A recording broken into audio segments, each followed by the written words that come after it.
Ladies and gentlemen, citizens of the universe, this is Roster Watch.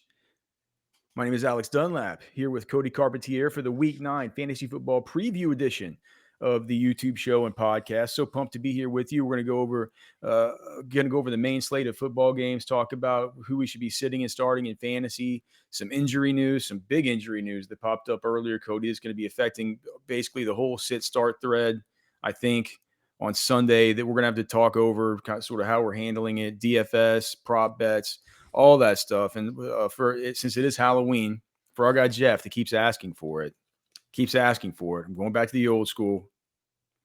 I got the for those on the podcast audience, I'm putting on the headset. I'm putting on the headset with the microphone, and I'm going dressed up as like Jeff Mans or something like that for Halloween this week. Also for the podcast audience, I'm sharing my screen right now on YouTube. You can check us out over there, RosterWatch.com or YouTube.com/RosterWatch.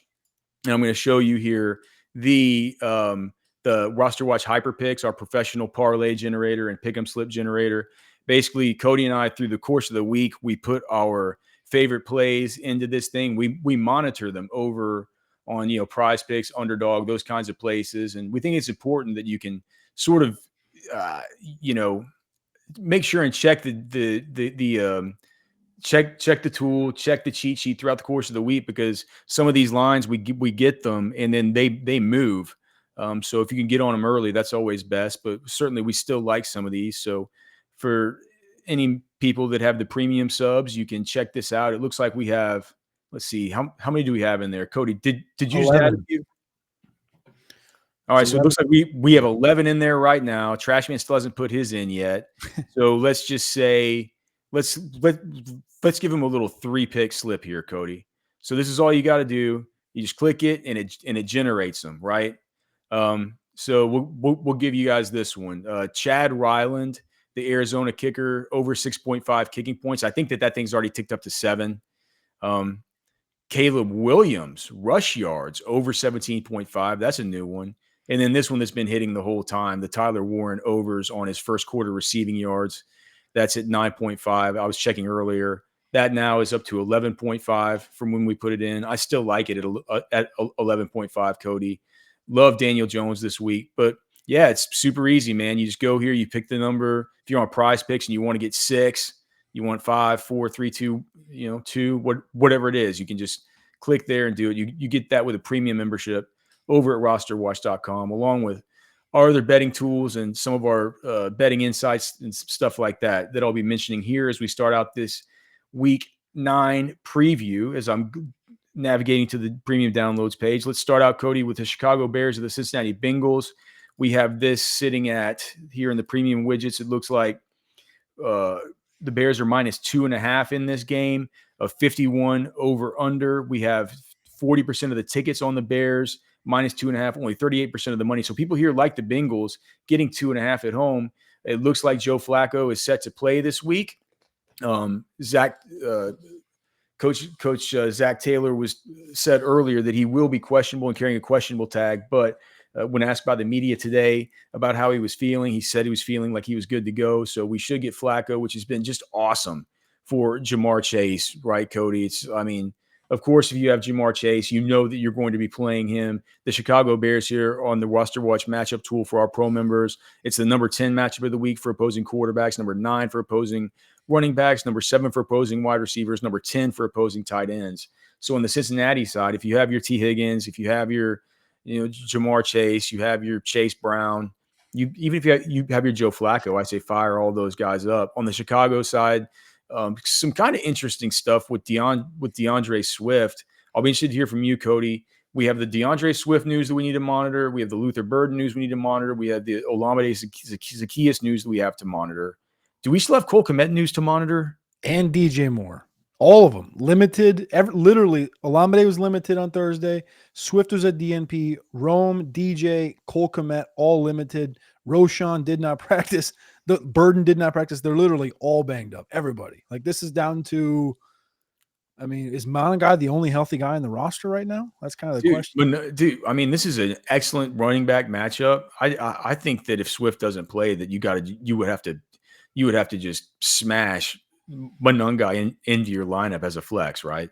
Oh, 100, like, yes, like jam him in, because I had Swift all the way up to like I think I had him all up to like running back 9.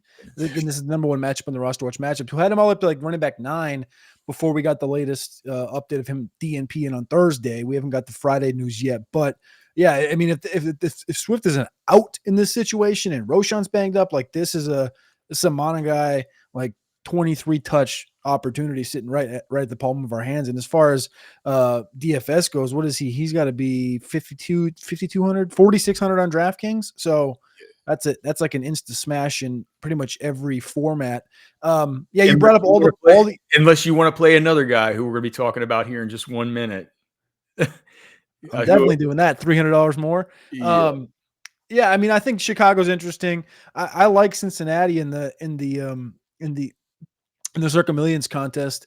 I think with just all these injuries, it's like, it sounds pukey, but it is what it is. Cincinnati, as long as Flacco's in, I trust that this thing is going to continue to kind of go the way it has been, where they're going to be competing in games and forcing the ball to Jamar Chase for those that have Jamar Chase. I had this pretty kind of funny stat that I found last week after those last 2 games. Cincinnati's possessed the ball for 60 minutes and 52 seconds against the Steelers and Jets. Jamar Chase is targeted 42 times in those 2 games. So basically every minute and 27 seconds of possessed football, Jamar Chase gets a target. So it's like you can't even hardly get up and go to the bathroom and come back without him getting another target when this team is holding the football. As far as the running back situation, we got a little bit more out of Chase Brown. Was that last week that we finally got a little bit of a Chase Brown rearing his head? I mean, Chase Brown's been rearing his head a little bit since Flacco came back. It hadn't always. I mean, we talked about last week. No touchdowns since week 1, but I believe he remedied that last week. And Pirine even got in the end zone. He had 9 for 94. He averaged almost 10 yards a carry. So both the running backs were getting some action. The matchup this week still top 10 against the Bears. They got a couple of defensive injuries, not the biggest deals, but yeah, I think this is going to be a game that, like the last couple of weeks with the Cincinnati football team, where it's like 33-31 against the Steelers, 39-38 against the Jets. Like, as long as there's a couple of these guys on the Bear side healthy, this is going to be a 30-30 plus game. Yeah, I like it. I mean, the total sitting at 51, and you have 77% of the tickets on the over, 68% of the money. So it's like, I mean, I like everybody and the money is all on the over here. So in this game, if you got players, play them. And the interesting thing on the Bear side is, due to injuries, they're you could be playing guys in a really good situation here where there could be more concentrated volume. All right, Minnesota at Detroit here. We have Detroit sitting at either -8.5 or -9 in a division game at home. It looks like 86% of the tickets here are on. Let me just do this. So it's 86% of the tickets on the Lions. 86% of the money is on the Lions here in a 48.5 point over under, where all of the money here in this game is also on the over. Cody, these are your Minnesota Vikings. Brian Flores defense.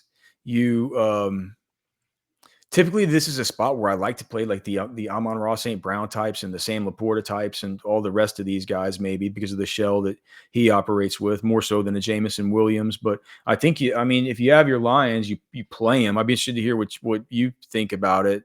But I'm in some leagues where I'm going to have to play David Montgomery, and just due to the bye weeks, I think it's probably fine. But clearly, you're going to want to be playing Jahmyr Gibbs here in this spot. And then on the Minnesota side, what did you think just with Aaron Jones back and what it means for Jordan Mason and Jordan Addison? Because he's a guy that we can continue to depend on here, because we know that JJ McCarthy's coming in. I guess I'm kind of bearing the lead there with that. Like, what do you think about JJ? What do you think about this matchup with the with these two NFC North rivals?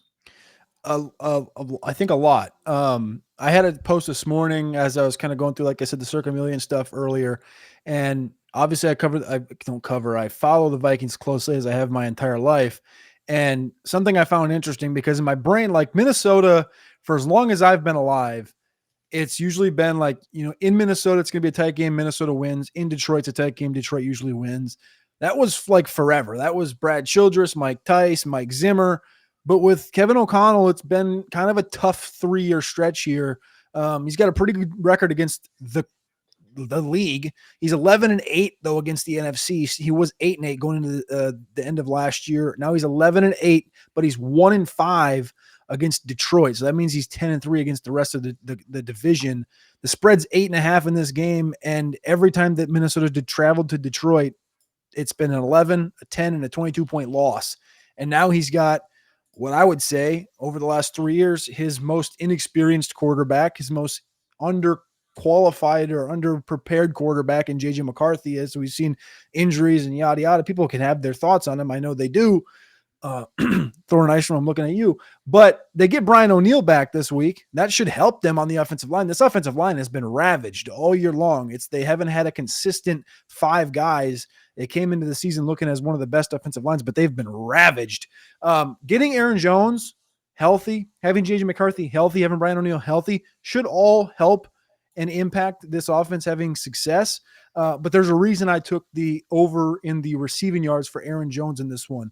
When you go back to that first game this year, JJ McCarthy's debut game against the Chicago Bears, that was the last time Aaron Jones was really 100% healthy. He had 44 receiving yards in that JJ McCarthy debut.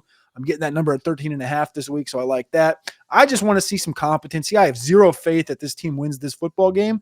But as far as the overall fantasy output, I'm looking at Aaron Jones. I think I got Aaron Jones up into, I think he's running back 2 territory or back end maybe. I'm not overly kind of pushing the cards in or pushing the chips in on Aaron Jones because it's a tough matchup. But I think the running game side of the conversation is going to be tough. But as far as the receiving output, we've seen Aaron Jones when he was in Green Bay have massive games playing up at Ford Field. And then you bring up Amon-Ra St. Brown, who we opened up talking about Tyler Warren a little bit. Nobody in the league has been better in the first quarter of a football game than Amon-Ra St. Brown and Tyler Warren. Week in and week out, they're leading the league in receptions and receiving yards. So Amon-Ra St. Brown, of course, slots into your top 5. Amon-Ra St. Brown, first quarter receiving overs. It's just something to keep in mind. Always keep it in mind with Tyler Warren, though, man. God, I think he's like 8 for 9. It's been a smash all year for anybody following the player prop cheat sheet. It can't go on forever. It's kind of like the whole Jahmyr Gibbs longest rush thing from. I was just gonna say, what's the Gibbs one? Is Gibbs have they been giving us this thing back? No, they haven't. It was his first time to hit in like three weeks on that thing last week against Tampa. I'm not interested in it this they neutered Tampa before the bye, and then they had a bye week coming into this. This is gonna be a tough game for Minnesota. I think this is gonna be a tough game for Carolina here as they travel to the Green Bay Packers. 13.5 point spread over at FanDuel here. As I look at the premium download section at RosterWatch.com, it looks like the betting percentages here. There's 32% of the tickets are on Carolina plus 13.5. 38% of the money is a 44.5 point total over here. It looks like 78% of the tickets and 82% of the money are on the under here in this one. Josh, I don't just Josh Jacobs seem banged up or is it just a little too much Emmanuel Wilson. I don't know how you sort of feel about that. And then also just, can you go right back to, can you play Christian Watson? Can you, at this point, can you even play Matthew Golden? Can you drop Matthew Golden? I don't know what to say really. It's like, I'm in a spot where I just because he's projecting pretty well, our model kind of likes Romeo Doubs this week. I'm in a spot where I'm in a league where I'm gonna buy a nightmare, and I had to get Romeo Doubs in as a second flex. I don't feel great about it, but I feel like if you're in a similar spot, you could probably do it. I think if you have Jordan Love, you're certainly playing him. And then on the Carolina side, there's been the talk this week. It's like, all right, we gave the veteran deference last week to Chuba Hubbard. We let him come back in. We let them split the carries fairly evenly. It was a pretty even split last week, wasn't it, Cody? Between the two guys as far as the snaps. Let me pull it up. It was between Chuba and Rico Dowdle. It was 57% of snaps for Chuba Hubbard and Rico Dowdle 36% of snaps. But on those plays, you see that Dowdle had a much better per carry average, all this stuff. Dave Canales basically saying, look, we're going to need to kind of – he's acting like they're going back to Rico Dowdle. I feel like if you have Dowdle, you can play him. I'm not playing Chuba if I have him. I think the only real interest I have here outside of those guys would be, I think you could play Ted McMillan most weeks as a wide receiver 2, wide receiver 3. How do you see the action playing out here in this one? What do you mean by it sounds like he's going to go back to Rico? Why don't you give a little bit of analysis on some of the other pieces of the game, and I'll see if I can go find the exact quote. Okay, so I do think that we've hit a point in that split where 60-40 feels like it's a stretch. It's a little too far. We talked about this though 2 weeks ago. I knew they were going to go back to Chuba. I didn't think it was going to be fully leaning into it. I didn't think he was going to be great. I think we thought it should be a 50-50 split. If not, Rico should get the ball a touch more, but I thought they would go back to him. They did. As far as the rest of this game unfolds, we do have a Josh Jacobs bang up in the injury report. He's limited again with a calf. I feel like he's had a lingering calf all year.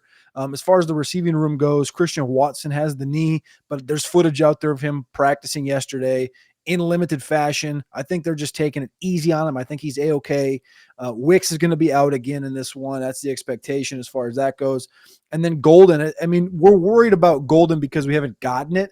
The bigger problem for me in that is that, and I think Byron brought it up in the chat or in our text thread last week. He's like, what's this Christian Watson thing going to do? And my instinct was, well, Christian Watson is going to open up the underneath, which is going to, Dobbs works well downfield, but he doesn't have the next level gear and ability that Watson does downfield when he's 100% healthy.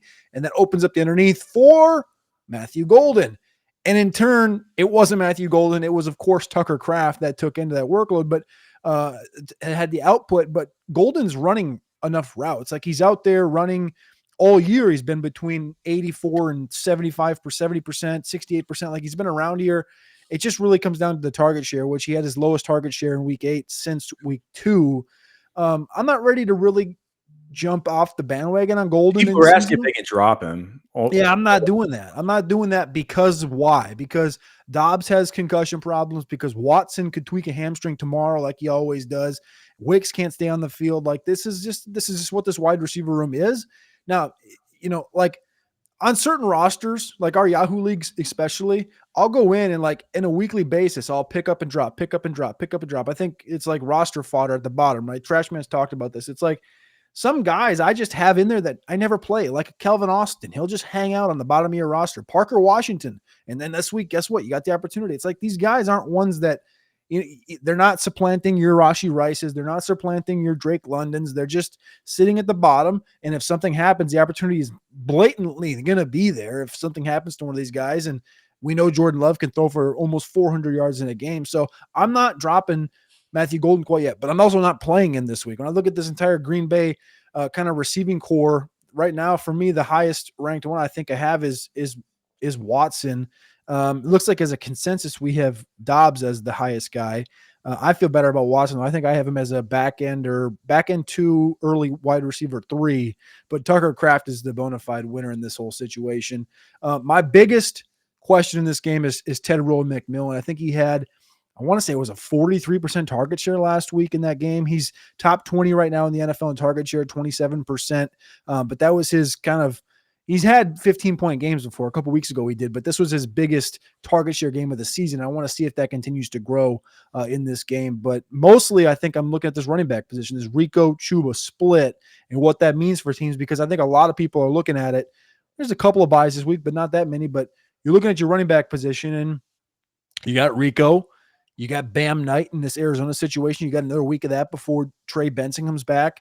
You got a Kareem Hunt. I'm not sure that Trey Benson is going to be back next week. Has that been confirmed to you? His eligibility opens, but they said it was going to be 5 to 6 weeks. So yeah, you'll get 14 days. So both him and Omari and Hampton are in spots where it's like they're not going to be back. Regardless, this week you're looking at Rico and Chuba in the same conversation, I think, as you're looking at guys like Bam Knight, Tyron Tracy, Kareem Hunt. I think that's the kind of area that I have these guys in. I think I would play Tracy over those guys for sure. But Dave Canales from NFL.com says he admitted what was obvious to Carolina onlookers over the past 2 games. The Panthers can't ignore that Rico Dowdle is clearly their best running back right now. yada, yada, yada, next gen stats, whatever. The quote is Chuba's meant a lot to this organization, certainly to the identity that we wanted to build our team on. And we wanted to give Chuba the opportunity to go out and continue to impact our team in a positive way. And that's what he said on Monday via ESPN. But we can't ignore that Rico's been exceptional in a couple of games. And then in the opportunities he's had over the last 2 weeks, he's made some excellent plays. I love the tempo and the violence that he's running with. And these are all things we're kind of talking about and working through this week. So it kind of seems like they're going back to Rico. He didn't say Rico's been our best back. He was yes, he did. Well, he did. He said we can't ignore the fact that Rico's been exceptional. Yes, but they were talking about Chuba Hubbard like in the past tense. Saying because he said we wanted to give Chuba an opportunity. Yes. Yeah, I got you. So I just think that here's one thing I think for sure. You put up the QR code here for our Elite Spice Blend. Alphaseasoning.com is where you can get it. Cody and I worked on that thing for like a year, and we're just letting you guys know that for Halloween, we're giving you 20% off of the Alpha. It's a delicious Elite Spice Blend. You can put it on chicken, put it on salmon, put it on pork, put it on steaks, burgers, deer, hog, whatever it is. You can put it on vegetables, your potatoes. It's awesome on everything. It's a good way to support us. It's our little company we started. Like we said, it took us a year finding, sourcing all the best ingredients. You've never had a spice blend like the Alpha, so go and check that out. All right, let's get back to it, and let's talk about Denver at Houston. I can't believe it's another week where it's like we should probably bet on Houston, even though they're 2-point favorites against a team who I think they're probably better than, just like last week. Vegas is probably just trying to swindle us here. Nico Collins looks like he'll be back. Christian Kirk is back at practice, so no more Jalen Noel, no more any of this stuff. We did have Woody Marks pop up with a weird late week addition to the injury report, so we'll keep an eye on that. Kind of got me off of a prop that I had up on the player prop cheat sheet for no more than about 10 minutes before this news came up yesterday. Then I removed it of Nick Chubb under 10.5 yards longest rush. I still might kind of like it, but I figured that maybe if Woody Marks was biting into more of the rushes and we only get like 9 rushes out of Nick Chubb, I doubt any of them were going to go for more than 10.5 yards. But I think if you got Nico, of course, you're going to play him. I think with Marks, just keep an eye on it. Not the best matchup for CJ Stroud here, but no Patrick Surtain for the Denver Broncos certainly helps, I guess. My big question is, can you play, like, are we to the point where people are going to say, like, I'm comfortable playing RJ Harvey? Because even with the big game we had last week, if you just look at the underlying usage, it was just the same as always. He just got in for all the big scoring plays. I think we got enough out of RJ Harvey that they're going to be forced to use him. Like, you don't just go, oh, well, yeah, this rookie, 3 touchdowns. So he sucks. Like, I was just put this isn't Mike Vrabel running this thing. I think Sean Payton knows how to score points and wants to score points. He doesn't want to win game 17-13 and give his big donkey 27 carries or whatever. I think RJ Harvey's going to be just fine. Are we going to get the full-blown RJ Harvey experience? No, because this is J.K. Dobbins' backfield. J.K. Dobbins, like Javonte, have been phenomenal running backs this year, which also we forgot to mention last week was the Javonte get back game against the we forgot to mention that last week. He said that they were going to feel his weight and feel his girth. horrible but no, I do. I like Denver. I like RJ Harvey. Don't love RJ Harvey. I think I have him this week 27, running back 27 overall, a little bit higher than both of you guys, a little bit higher than the model, but I think that just goes to the fact that I think they're going to score points against Houston. This on paper to me, or just on eyes, I would say Denver Houston's going to be a lower scoring game, but I don't think it will be. I think these guys are both going to be able to find the end zone against each other. Kind of that double negative thing where 2 negatives make a positive. As far as the wide receiver room goes, I'm kind of leaning into you with the Troy Franklin thing. I got to watch most of that game last week, and it's kind of been my first time seeing a full Troy Franklin game. And he looks the part. He feels the part. He looks like he's taking some steps forward, and obviously that connection's built there with Bo Nix. So I like Troy Franklin this week. Again, I don't know why you wouldn't. I don't know if he's ever going to get up to a conversation where you're going to be like, hey, this guy is going to be where Cortland Sutton felt like at one point you could pencil him in, which is like between wide receiver 8 and 16 in a weekly base. I don't think Franklin's going to get to the top of that, but I think having him as a clean wide receiver 2, back end wide receiver 2 in any given week is a good place for him. And then the other side of the coin was the Houston backfield. The Houston backfield, he had Woody Marks pop up. I think we just got to keep watching. That's a calf. Calves can be weird if it's soft tissue like that. And that could obviously give us some opportunities with Chubb. My biggest question was we got Christian Kirk. Looks like Christian Kirk's going to be back this week. And he had a full practice in on Thursday. Dalton Schultz, double DNP knee injury. Well, he got hurt during the game, but then he came back, but he didn't look right. Yeah, so he's got double DNP knee injury. I kind of like Xavier Hutchinson again. Xavier Hutchinson, I got as a 45th overall play at wide receiver right now. And it feels like if you look at this, you go, well, Christian Kirk's back, it doesn't matter. Hutchinson, I realized this last week, I thought Hutchinson was playing more slot for the Texans. Hutchinson's just kind of been the opposite of Nico. He's been the opposite side. He's been the Z the whole season. And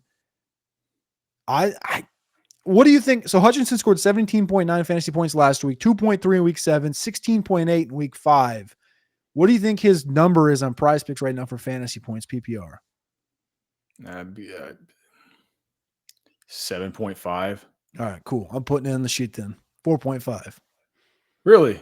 4.5. Isn't that they have him at 2 receptions, 13.5 receiving yards. I like the 4.5 fantasy points. Okay. I mean, yeah, dude, you get what do you got to catch? Got to catch two balls for 25 yards. Yeah.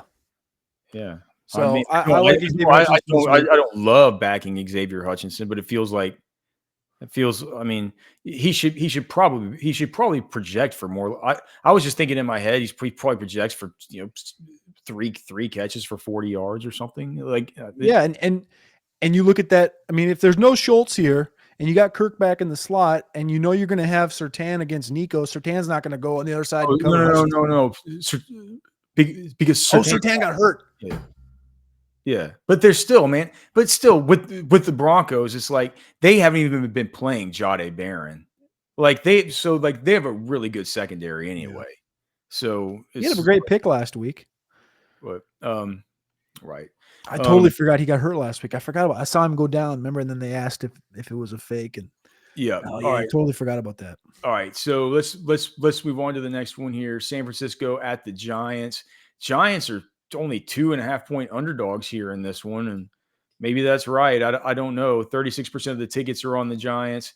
52% of the money is on the Giants. So actually, the Giants are technically the sharp side of it. It looks like Jackson Dart is going to be the chalk quarterback this week in DFS, which I find a little bit interesting. It's crazy, man, that they don't have Scat and they don't have Neighbors. Coming into next year, we're going to be talking about how the Giants are actually kind of a young, exciting, and fun team. You think so? Just come back in with Dart and Neighbors and Scat and stuff. It feels like they kind of got a crew up there. At least they have some. If they lose out and they only beat the Raiders and they go 3-14, does Daboll save his job because they know Dart's good? I don't know. I mean, there's been the discussions obviously out there now about Daboll and about with how good Daniel Jones has been, saying like how, you know what I mean? Yeah. Like why couldn't he get any of this done with Daniel Jones? Yeah. I don't know, man. I can't pretend to think what the Maras are thinking. I have no idea. I still kind of think Daboll's a good coach. I do too, but I just wonder in that media, like it's just, and the only reason I said is because you brought up how this team might look next year, and I think it's going to be good, but we know how fast things can change if they, drop the head. They go, we're going to go hire, Steve Sarkisian. Juwan Jennings feels like says he's feeling better here in this one. So I guess if you have him, you could fire him up if you'd want to. It's a good matchup. What is the matchup here for the San Francisco and facing the Giants? Yes, it's the number 8 matchup for opposing wide receivers, and It's a good matchup across the board for all these guys. Make sure to fire up Christian McCaffrey, of course, and Jennings, Kittle. It looks like it'll be Mac Jones in this game, but if it's Purdy, I think Purdy would be a good play. I think Mac Jones is a fine play as well if it turns out to be one more week of Mac Jones. As far as the New York Giants side, I don't know, man. It's like I think if you picked up Tracy, you probably want to play him, right? I'm not sure he's going to be very popular in DFS. I'm not sure he's going to be one of these guys who is going to just smash and totally break the bank for you, but we certainly know what he brings in the receiving portion of the game. I think that 17.5 as far as a receiving yards number for him. I didn't add it onto the cheat sheet, but I was thinking about doing it. There's another less heralded running back that I wanted to put on for the receiving yards because of some analytical stuff that I was researching. But I think that the Tyrone Tracy thing makes sense as far as the receiving yards over. I don't think that on a site like DraftKings where you can get a 100-yard bonus for rushing or receiving or anything like that, I'm not sure he's going to be a guy that cracks the bonus. It feels like he's going to need to get a touchdown to, have a super big day for you. But I think in season-long fantasy football, you can play the guy. How do you see the action playing out here? Why are you wishy-washy on Tracy? Maybe I shouldn't be. Maybe I'm still. I don't know. I just think about Saleh, and I think about the San Francisco defense and stuff. And I know it hasn't been as good. Yeah, but I don't know. To me, like, I think I understand the fact that, like, we don't think the Giants are very good, but I just look back to last year, and I guess we talked about on the waiver wire show a little bit. I talked about it on Monday, and just I guess had Tracy at the front of mind in this, the Rachaad White corollary, and Scadaboo did the Bucky Irving thing and kind of took the job from, the second-year, fourth-round guy, and now he's getting the job back like Rachaad White did. We know he's a capable runner. Like last year, 18 for 129 against Seattle, 20 for 145 against Pitt, 18 for 103 against Carolina. He had 20 carries against the Colts. He didn't do a damn thing with it, but he still got the carries and the opportunities.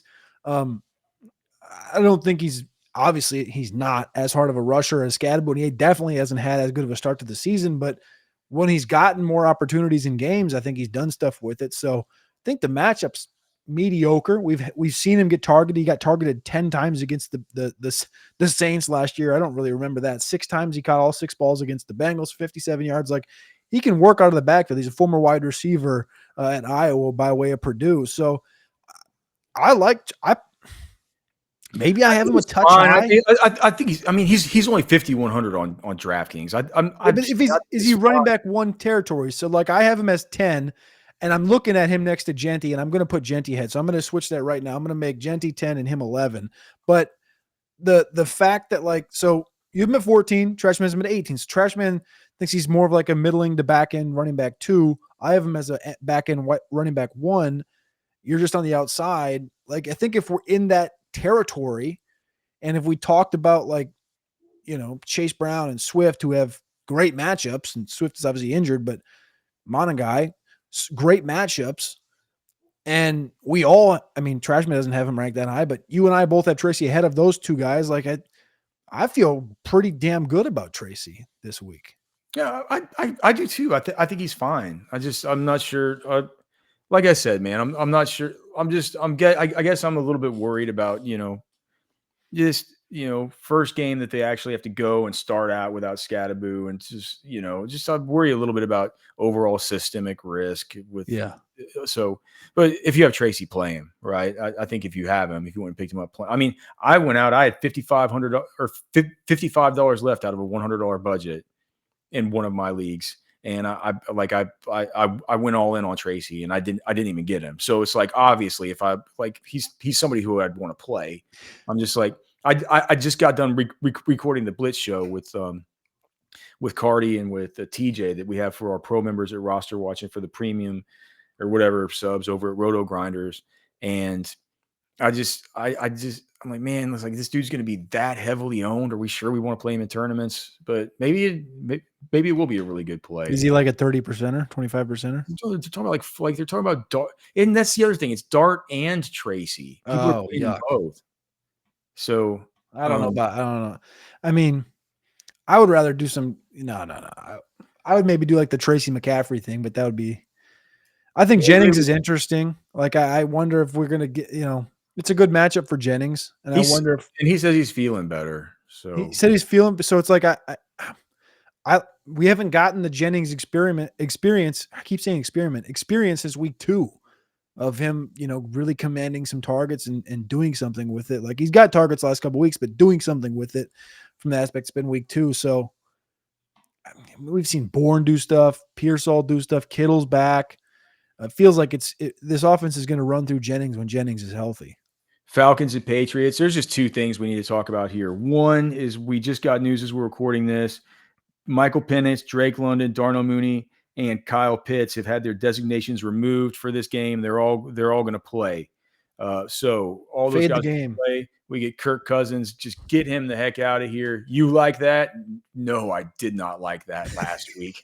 I did not like it one bit. The other thing is no Ramondre Stevenson. So let's just have the talk. What talk? The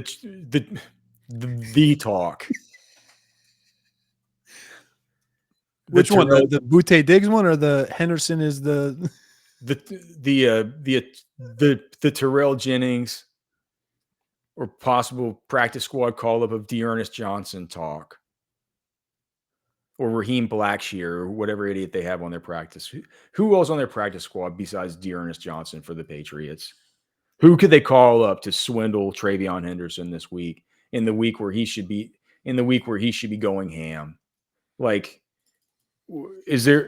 shouldn't we just be saying, where's Jermichael Hasty? So on their practice squad, they have, why did he go to the Saints? I'm like, they have Audric Estime. I thought he's with the Saints. It's, so why does he keep redirecting me to the stupid Saints page? Okay, so it's Marcus Yarns or something. Rushawn. Do you know who Rushawn Baker is? Rushawn Baker? Yeah, I'm not even sure who that is. I've never done any work on Rushawn Baker. And Elon. then what? From Elon. Jonathan Ward, who we know very well. I believe he's from Western Michigan. We all know he's a little maniacal. And then Dearness Johnson is who they have on practice. I tell you what, man. So they're going to have up though for right now it's TreVeyon Henderson and it's Terrell Jennings, and I got to play TreVeyon. I got to play TreVeyon this week if there's no Ramondre. Ramondre's been getting like 70% of the opportunities. It feels like they're going to have to give it to. I know TreVeyon fumbled last week, but he did have 10 carries for 75 yards. They're going to have to play him. You spend a second-round pick on him, dude. If they don't play him this week, it's like it's totally all over. Because if I didn't say it, Ramondre Stevenson's out. You said it. Okay. If they don't play TreVeyon Henderson for north of 60% of the opportunities this week, you are like you're toast, and you permission to cut. Yeah. Permission to cut bait on TreVeyon Henderson, which is one of the most painful things I've ever had to utter. But the fact that literally it's went back and forth every single week from 30 to 20 to 40 to 20 to 40 to 20 to the teens. And then back to 20. And now there's no Ramondre. And he's scored like a total of 39 fantasy points on the season. Like, if they give Henderson the opportunities, this dude can score 39 fantasy points in this game. And we all know that. Nobody needs to repeat that. It's obvious to everybody in the NFL except for Mike Vrabel, it feels like. So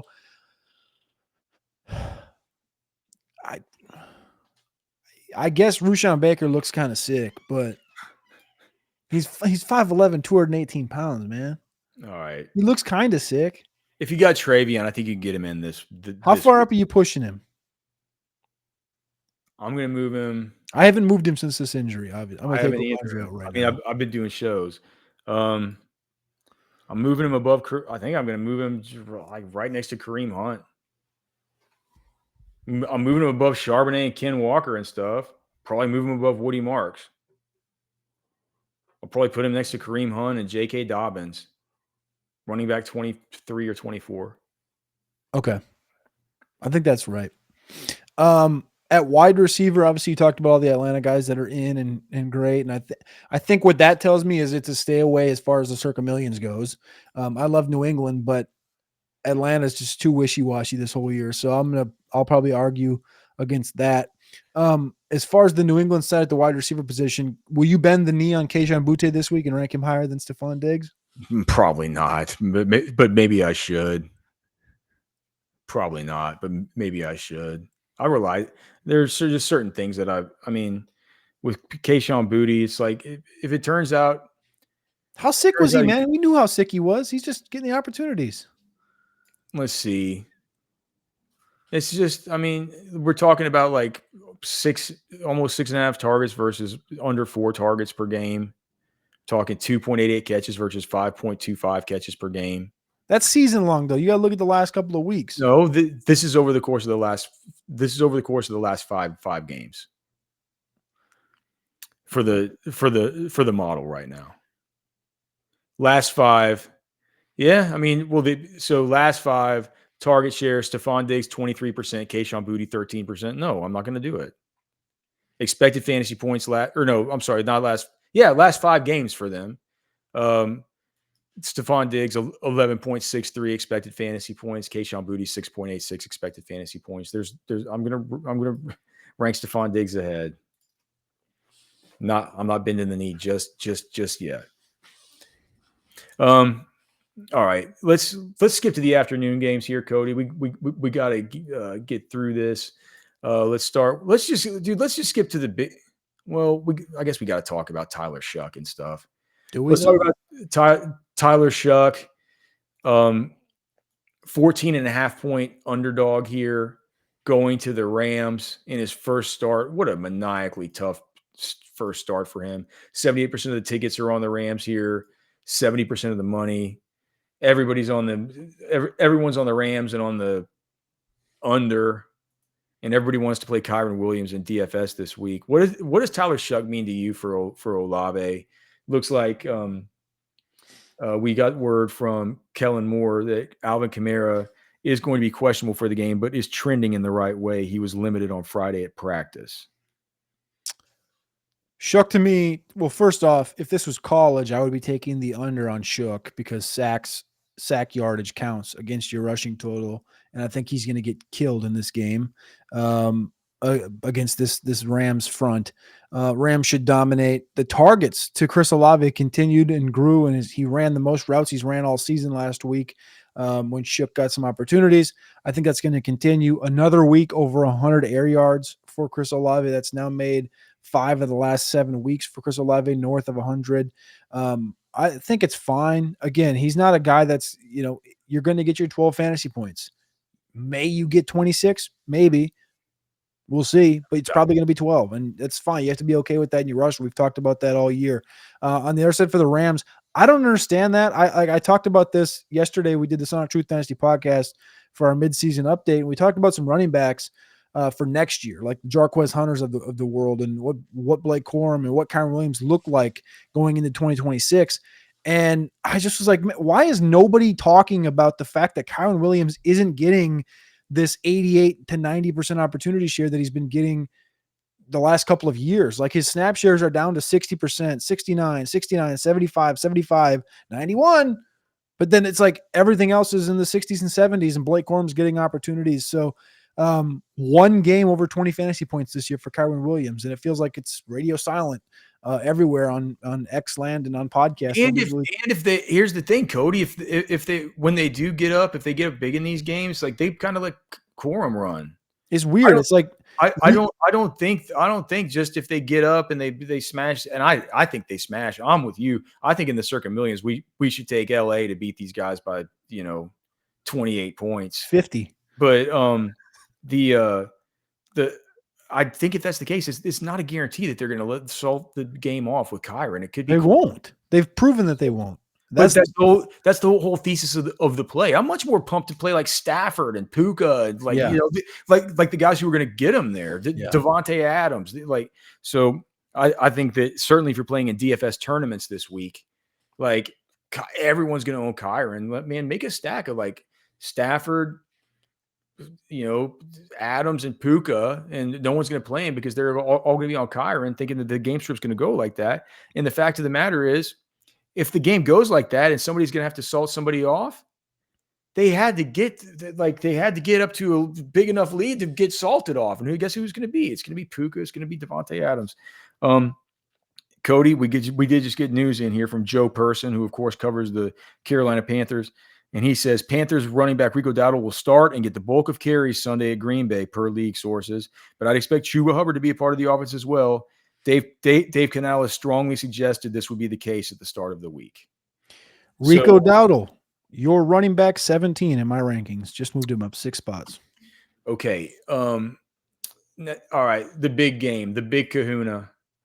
The Kansas City Chiefs at the Buffalo Bills here. The Buffalo Bills at home are 2-point underdogs in this game. 66% of them. Should we bet the Bills here? I'm not touching it. 66% of the tickets, 74% of the money. So there's a sharp even angle here.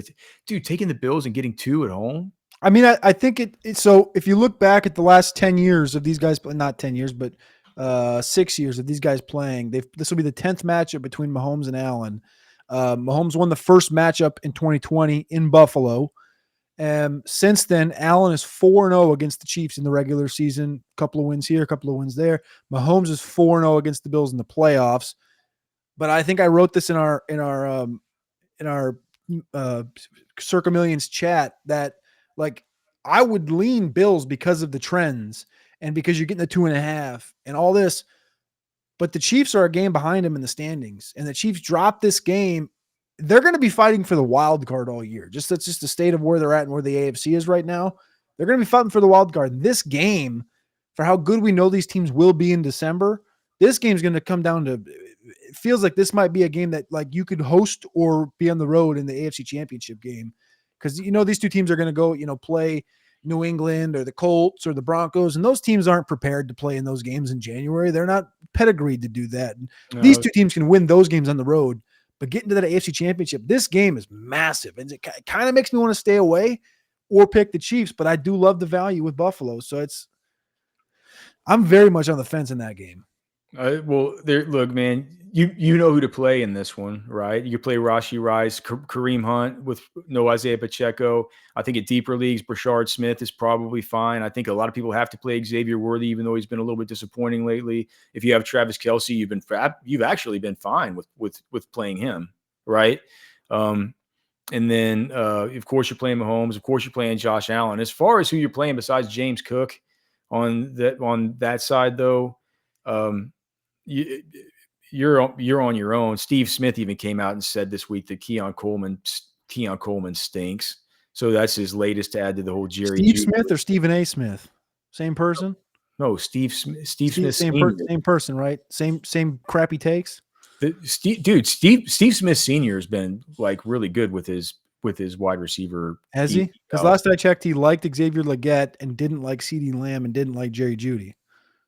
Yeah, but no, he said that Jerry Jeudy's a total kitty cat, and he is. Yeah, that's one hit. He also said that CeeDee Lamb wasn't that great, and he also said that he wanted Jonathan Mingo. Did he? He was. I'm just thinking most recently about the whole Jeudy thing, right? The one thing I will tell you is Keon's got a little bit of that millennial to him, but he's not a kitty cat, and I know that for a fact. But I will say, who do I prefer? I don't prefer Keon Coleman in this game. I do think he could potentially have a big game, but I think this thing runs through when Shakir's healthy. Shakir's in the field. He's getting the target share, 30% target share in week 8, 30% week 5, 24% week 4, 20% in week 6. Like Shakir's getting targets and opportunities, and that's the only guy that I really trust in that receiving game. Do you know my favorite prop of the week? It's Josh Allen rushing yards over. It's like it's not only the fact that whenever he gets in these big games in these big spots, he goes into Superman mode. He just does. He wants to take over the football game. He's gonna want to do it there in front of the crowd. And if you look at the average rushing yards allowed to opposing quarterbacks, the Chiefs are second in the league so far this season as far as allowing the most rushing yards to opposing quarterbacks. This is going to be one that we got it earlier in the week. I think at 36.5. It's up in the 40s now. And I still love it, man, because I think it's going to be, Josh Allen out there looking like who's going to be out there looking like, Cody? Some kind of shoeless Joe Jackson. That's an interesting comp. I will say, Trash Man took the under on the receiving yards. What? It said Trash Man must think he's a kitty cat too because he took the under on receiving yards for Coleman. Did he? Yeah. Even Trash Man, dude. Blind squirrel could find a nut every now and then.